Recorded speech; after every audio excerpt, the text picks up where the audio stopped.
Social Security. When we take viewer questions, we get all kinds of questions on Social Security. Questions like, hey, when should I take Social Security? If I take Social Security and my spouse doesn't, does that hurt the spousal benefits? Should one of us start Social Security at 62 and the other one wait till age 70? Social Security, folks, should be part of an overall investment plan. One of the biggest mistakes people make with Social Security is looking at that Social Security timing decision as if it was the only decision that you're making. They sort of look at that in a silo, in a vacuum, when really you should look at your Social Security as another asset that's part of your retirement. Let's say, for instance, you have a brokerage account, a 401k, maybe there's an IRA for you or in your household. Then maybe there's a pension that's going to come due at some point in the future. And then, of course, Social Security could be a part, and if you're married, maybe you and your spouse both get Social Security. Think of Social Security again as just another asset, another part of your retirement picture, which means it needs to be coordinated with the other parts of the retirement picture. The message here is not to go online or read some financial magazine that tells everybody to take Social Security at age 70. For some people, that's the correct thing to do. For other people, it could be one of the biggest mistakes that you're going to make. Let's go ahead and look at an example here of Social Security. So we'll call this person Tom Smith. And Tom Smith was born in 1962. That's also the year I was born, 1962. So if Tom retires at age 62, his projected Social Security benefit is $1,400 a month. If he waits until age 67, and the math is correct here, the number might be a little bit higher or lower here, but then it would be higher or lower here. I want you to see the proportion here, folks. If he retires at age 67, he's going to get $2,000 a month. So we go from $1,400 a month to 5 years later, getting $2,000 a month. If that was the only piece of our decision, a lot of people will say, well, he should wait. Well, let's hold that thought till a little bit later and keep going here. If Tom waits until age 70, the benefit turns into $2,720 a month. Most people would look at this and say, well, Tom ought to wait till age 70. But what if Tom dies at age 72? He left all that money on the table. He left 8 years of $1,400 a month on the table. So as you can imagine, a big part of when to take Social Security is your life expectancy. Now let's look at another example of why you might want to take Social Security early instead of waiting. So let's look at an example of a family that needs $8,000 per month of income, and they have a 401k balance of $2 million, and they have Social Security benefits. And let's pretend that the person is 67 years old. So they could right now take $2,000 a month of Social Security and take the balance out of their 401k, or they could leave Social Security alone, take a higher draw off of their 401k, and then let Social Security build up. Most people, again, would say, well, let's wait. But let's think that issue through a little bit. Which of these two accounts do you have more control over? Do you have more control over the Social Security account or the 401k account? Which of these two accounts could you leave to your children if there was anything left over? You certainly can't leave Social Security to your kids. That doesn't work. So in this case, and for many folks that have done a good job saving money, like this person, it makes a lot of sense to take that Social Security benefit earlier. Because if we actually did the math running out, what ends up happening is by taking the Social Security benefit earlier, they don't have to take as much income off of the 401k.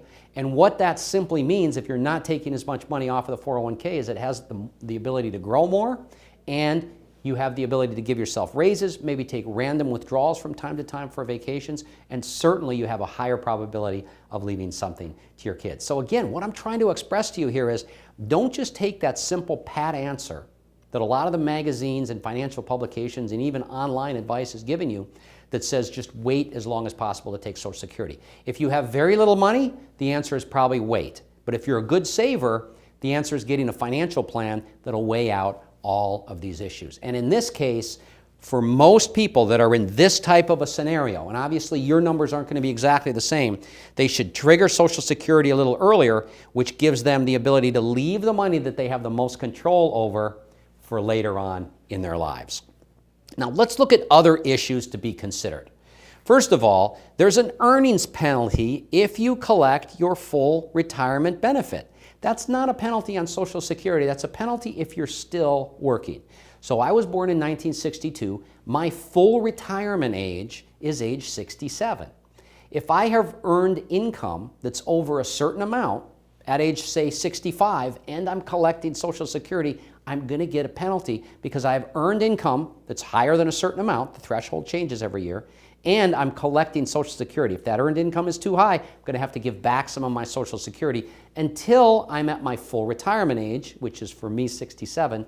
Then I get to keep all of my Social Security and earn as much as I want. So this is another factor. Don't necessarily take Social Security if you're still working. You may be subject to an earnings penalty. The next factor we've got to think about is the safety of the system. In the year 2034, Social Security has a shortfall. Right now, Social Security is being funded, the people that are collecting, it's being funded by you and I if we're still working, or the other people that are still working. And what happens is in the year 2034, there's a number of years before this corrects itself, but there are a number of years starting in age 2034 that the system is underfunded. The government's either going to have to kick in additional revenue to make up for the shortfall, or they're going to have to increase the taxes on workers, or a combination of both. If you're concerned about the safety of the system, or maybe if you're in your 20s and 30s, you might want to rely a little less on Social Security. And if you're thinking about the timing of when to take Social Security, I would guess that maybe if you really are worried that you should take Social Security as early as possible so you don't have as big of a hit when that earnings shortfall might adjust your benefits. So very important that you understand that. My personal opinion, and this is just an opinion, is that because older folks vote more than younger folks and politicians are very into votes, I think the government will keep those promises that it's made to us even through the year 2034. But boy, if you are under 40 years old right now, I think you ought to be planning to have reduced Social Security benefits. You're probably a little more on your own than folks that are over 50 right now. Last consideration I want to mention is the tax implications of taking Social Security early. If you take Social Security too early, you might trigger a higher tax. Or if you have too much income, too big of a pension, or you have big required minimum distributions, you might trigger a tax when you're over 70 and a half. So as you can see, the situation gets very, very complicated. There's a lot of moving parts. Let's just talk about what we've gone over so far. Number one is just don't assume that you should wait as long as possible. That's the first point I want you to get here. Number two is you have less control over Social Security than you do over your other retirement accounts, so you want to make sure that you spend accounts, as a general rule, spend accounts you have less control over first, leave accounts that you have the most control over until later, and then we've got these other issues that we must consider when taking Social Security. The solution to this is all a full financial plan. If you have any retirement assets saved at all, you want to coordinate Social Security with those retirement assets. And in order to do that, you need a full financial plan that's focused on maximizing your retirement income, maximizing it from an investment standpoint, from a tax standpoint, and then certainly from a security standpoint so you can meet your goals and dreams. In our practice at Johnson Brunetti, we feel like the biggest job that we do is to reduce the fear from someone's financial future and give them a lot of confidence in what lies ahead. And the best way to get confidence on how to use your Social Security the best way possible for you is to go ahead and get a full financial plan. Coming up next, did you know that there's a big difference when it comes to men and women and their investments? Some alarming statistics point to why women aren't as well prepared for their financial futures. Find out why and what you can do to change that in our next segment. It's your retirement. How will you live it? How will you be remembered? Will you be able to take me on vacation? Will you be there for my ball games? Will you teach me your values? You'll be able to play with me. Oh, help me go to college. How will I remember you? Have the retirement you dream about. Contact us today. So I am here today with my good friend Ann Baldwin. Good to see you, Joel. Good to see you, Ann, Thank you. as always. And we're going to talk about something really unique, and I think I want Ann's perspective here because one of the biggest challenges that we have as financial planners as we meet with, well, as you know, we've helped over 2,000 families here in New England plan for their retirement and invest their money, is the difference between men and women in the way they look at money and the way they plan for their money. And particularly, we have a situation in America where many women control a lot of the wealth in the country. And we make the decisions. And you do make the decisions, but you're not as well prepared. Women tend statistically to be not as well prepared for retirement. So let's talk about that a little bit. Absolutely. And maybe speculate on some of the reasons why. We know why some of the reasons are, but maybe there are reasons that we haven't thought through. Perhaps, and you know, you look at one of the statistics, and that is that only 45% of women in the United States actually do plan for retirement. So that's scary. That's really scary, Joel, for me, especially, you know, we run the households, we make all these decisions. Many of us are working women, but we're not paying attention to our priorities, and that's really a big mistake, because as we get in, we've learned in other segments how much money it takes and how people are living longer and why it's so important to start planning now. Right, and there are a number of things we're going to talk about as we discuss this, about not only, you know, are women not as well prepared, it seems like, but what are the reasons why they even need to be more prepared many times than men. For instance, at age 65 or older, 3 times as many women are widowed than men. I believe that. I was just in Florida, and the ratio was like 30 to 1, 30 women to every man. So it's kind of a paradise if you're a retired guy, a single guy going down there. It's paradise, all right? So you're right, and so, you know, because things have changed, but still oftentimes with a combined household with a husband or a partner, you rely on that income, and if that person goes away, can you self-sustain the way that you're accustomed to living, right? Right, and what happens is when one of those partners dies, a Social Security check goes away. Usually it's the smaller Social Security check, but certainly a Social Security check goes away. Many times there was a pension in place that had maybe no survivorship benefit on it, but if it does have a survivorship benefit on that pension, the pension still drops. So many times there's a significant drop in income for that survivor, which usually is the female. Right. And along with the drop in income, they're in a higher tax bracket because now they've got to file taxes as a single individual. So there are a lot of challenges that happen with women living longer, number one, and maybe not being quite as prepared. The other thing I see too, and you know, I always wondered if this was just a stereotype or a media bias, but the reality is that women only make 70% of what men make in the workplace. So that means if you're making less money, the reality is you're got less to invest, correct? That's because you correct. aren't making the wages that some men make, you've got to, I would guess, be more, you know, diligent about getting that money put away and putting it in the right place with the right financial advisor. No question about it. And not only do women tend to earn less, but there's usually, on average, there's a 12-year gap in earnings history. So you're usually getting a smaller Social Security check. And obviously this isn't the case across the board. Right, So we have to be careful about total stereotypes here. But on average, according to the Department of Labor, women have a 12-year gap in the workforce. So that means for every person that's worked from the time they graduated from college, for every woman that's worked from the time they graduated college up until their retirement years, there might be another woman that's been out of the workforce for 20, 24 years. Right. And so that gap has a significant impact on Social Security earnings, if there's a pension due, and so on. So there's a lot of challenges when it comes to women. And I think the other challenge is, and quite frankly, this is one of the things that I don't like to talk about, but we have to. Well, my industry disparagingly, but a lot of brokers are not trained to pay any attention to the women's needs, the way they feel differently many times than their spouses about money, and the way they might want to invest their money differently. And so you have this almost arrogance, almost chauvinistic attitude. Certainly it goes back where it used to be a lot worse than it is now, but financial advisors tend to not listen to women as well. And it's really a problem where in our office, when we train our new advisors and we even train our customer service staff, we say, find out what the woman wants, because chances are she is really the one behind the scenes. And we say it as a joke, but she's the decision maker. Right. Women in a few years will control more wealth than men in this country, just by the very merit that the baby boomers are living longer and women live longer than the men. And so we've got to prepare for it. So Ann, talk about, not necessarily personally your situation, but when you hear all these things, I mean, what goes through your mind as a woman who someday probably wants to retire, or maybe wants to at least have the option to retire, even though I know you really love what you do? I do love what I do, but you know, there comes a point where you want to enjoy life too. You can only work so long. But the reality is, I'm really hoping that a program like this makes people think about it, because I know I've thought about it, but it's easy to procrastinate. What are the priorities? And this really has to be a priority. I will share with you that I'm 56 years old.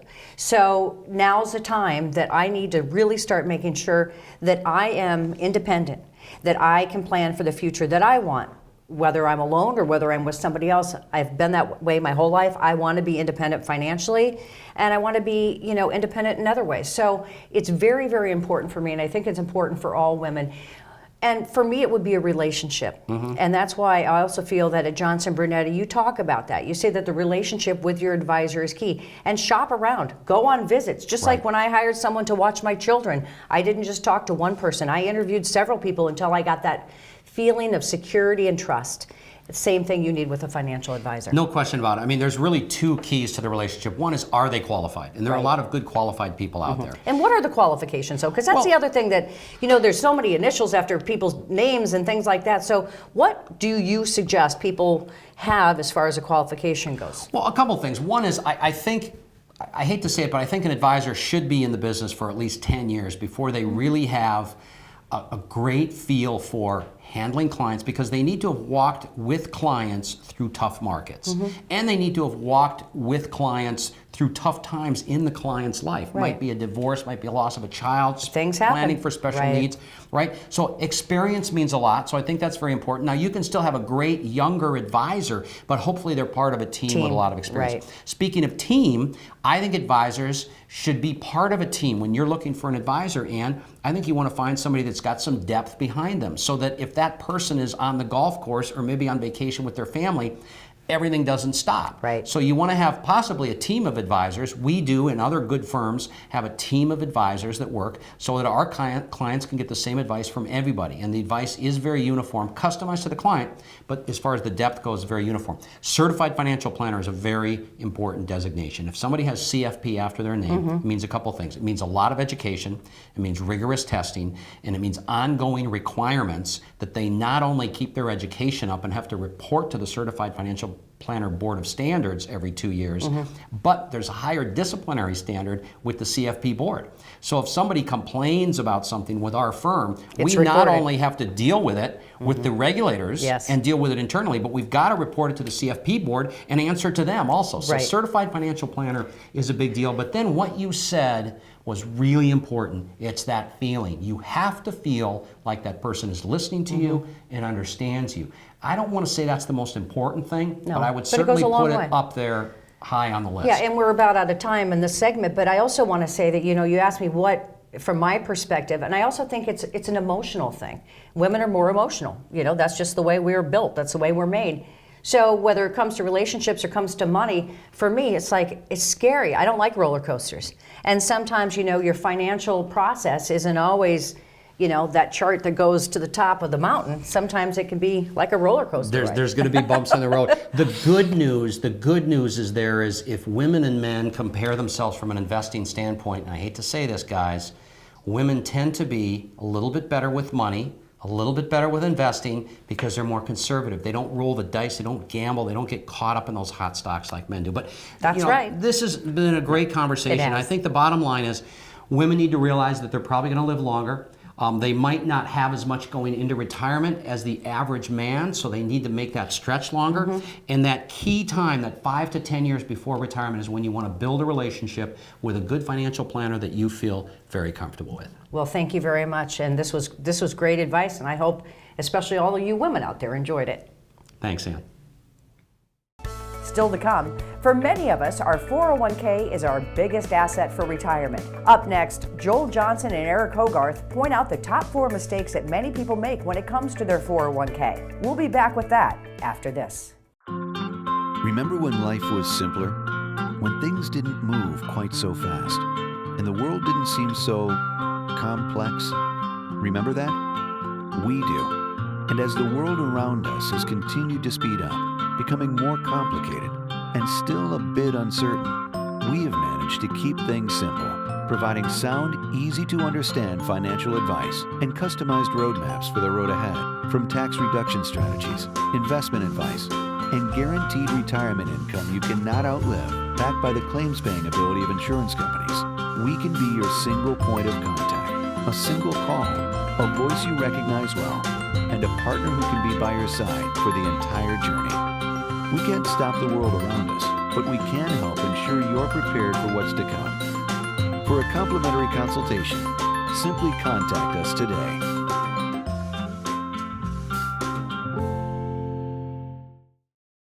So one of the things we see all the time in our financial services practice is people making mistakes on their 401ks or in their 401ks. For most Americans, this is the most important asset they have. They have their house, but you need somewhere to live in retirement, so your 401k for most of you is going to be the most important thing that you save. It needs to be managed correctly. So today we're going to be talking about some of the mistakes that are made in 401ks. So when we're looking at 401k plans, it's important to remember that though in all likelihood this is one of the largest savings vehicles that you have, it's part of the overall plan, right? And those investment options, whether you are 21 years old and it's your first job, or you're 60 years old and you're about to retire, they're the same. And we've got the options, right, this list that they give us, do we want this fund or this fund or this fund to choose from, but those options remain the same. And as you get closer and closer to retirement, it becomes more and more important to be looking at these options relative to everything else you have going on to make sure that you're not making a mistake that you don't have the time to recover from. And that's the key, is 401k is part of your financial plan. You might say, well, it's the only asset I have for retirement. Well, maybe it's the only asset you have, but keep in mind, you've got Social Security. If you don't have Social Security, you probably have a teacher's pension.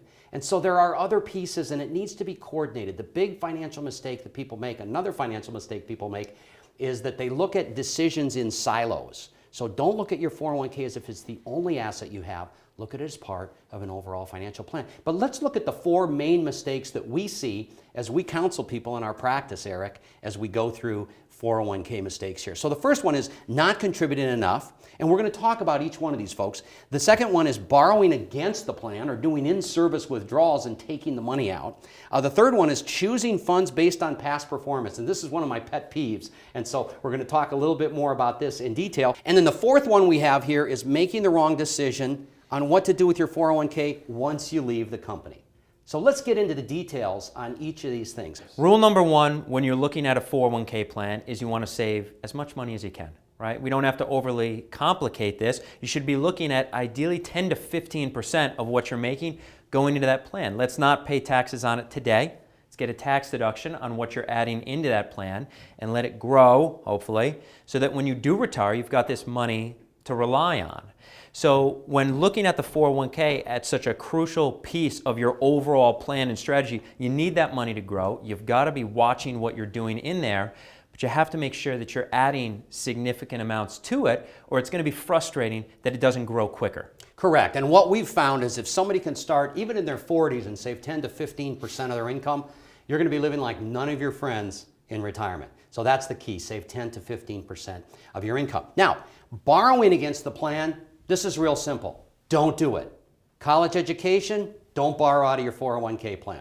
Your 401k plan is sacred. It is as sacred as the place you live. Put the money in there, do not take it out. I understand there are hardships in life. I understand emergencies come up from time to time, but do not, hopefully that's clear enough, borrow money or withdraw money out of that 401k. Pretend the money is not even there. So the next point we're going to spend a lot of time on here, which is choosing funds based on past performance. And if this wasn't so tragic, it would almost be comical, the mistakes that people make in this area. So let's examine 3 different funds. And here's what happens, folks, and I know you folks all do this, is what you do is you look at how things performed in the last year, 2 years, or 3 years in your 401k, and then you make the decision on where to put your money and what funds to put your money into. So let's look at some real world examples here. The first one we're going to look at is a fund called the Putnam Capital Spectrum Fund.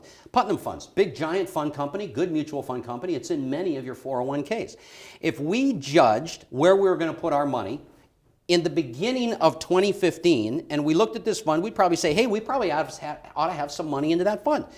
I mean, if you look at this, we got 23% rate of return in 2012, 34% in 2013, and 11% in 2014. So let's pile, 50% of our 401k into that fund, and then let's take a look at the end of 2015 and look at what happened. We're down almost 10%. So again, here's an example where if you made a decision on where to put your money just based on recent performance, and that's the key, folks, 1 year, 3 year, and 5 year performance, if you make your decisions on where to put your money based on that 1, 3, and 5 year performance, you're setting yourself up potentially to make some pretty good mistakes. Now we have a different fund, a different scenario. We've got the Chow income, 2012 to 2015. 2012, fantastic, 34%. 2013, 22%. Very exciting returns. 2014, you lose money. 2015, you lose money. Must be time to get out of the fund. And of course, you're not the only one thinking about these fund changes. Constantly, the 401k provider is sending you prospectuses that you probably don't read, that they're switching funds for you as well. Now you have a whole new set of decisions to make, and now we're chasing returns. So of course, we get out of the fund here, and what happens in 2016? A missed opportunity. Right, a huge missed opportunity, Absolutely. right? A 20% up year. So I think you're getting the point of let's not choose our funds based on past performance. Let's choose them on good asset allocation. One more fund we're going to go ahead and take a look at here, which is the Ivy Asset Strategy Fund. This is one of those funds where they can invest in almost anything around the world: stocks, bonds, commodities, international, U.S. funds. And I think you know where I'm going with this one. 2012 and 2013, pretty decent performance. Not huge performance, but it's kind of more of a conservative fund. So, but then look at that. After 2013, 3 horrible years. So if you heard us talk a couple years back and you had one bad year, let's say you switched all your money into this, or you kept your money in this fund or switched it into this fund, you had one bad year, but you heard us say stick with it, you had followed that up with 2 really horrible years. So the idea here is think long term. If you can't do this yourself, get with a financial planner, but set up a good asset allocation strategy. So once again, these 4 mistakes that people make, and I'll cover the last one in just a moment here, but not contributing enough, borrowing against the plan, choosing funds based on past performance, and then of course making the wrong decision on what to do when you leave your company. When you leave that company, for most people, not for everyone, this is why it needs to be examined in a very balanced way, but for most people, it makes sense to roll over that 401k from your previous employer into an individual retirement account where you have more flexibility and you have more control. But again, seek the counsel of a good financial advisor before you do that, because this needs to be a very balanced approach. So Eric, what we've talked about here is 401k mistakes, and I think it's very enlightening as we think back over the thousands of families that we've helped here in the New England area, how many of these mistakes we see at least one, if not sometimes all of them, with the families in their 401ks. And Joel, you're right. You've got to be checking in on these things. And let's think about that enormous once-in-a-lifetime transition that happens from working to retirement. What has been the job of your 401k for decades? To grow that money, arguably to get aggressive growth. What have you done? You've constantly saved. As you talked about, you haven't taken loans out, right? And you've just ridden the market. Well, now you're going to retire. And what do you need the money to do? You need it to be there to protect you and your family with the income you're going to need for the rest of your life. So you can't make these mistakes because it's just too dangerous and you don't have the time to recover from it. And as Eric mentioned, the closer you get to retirement, the more costly the mistakes make. So we spent a lot of time talking about 401k mistakes. The closer you get to retirement, you need to change your investment strategy. In another segment, we'll talk about that.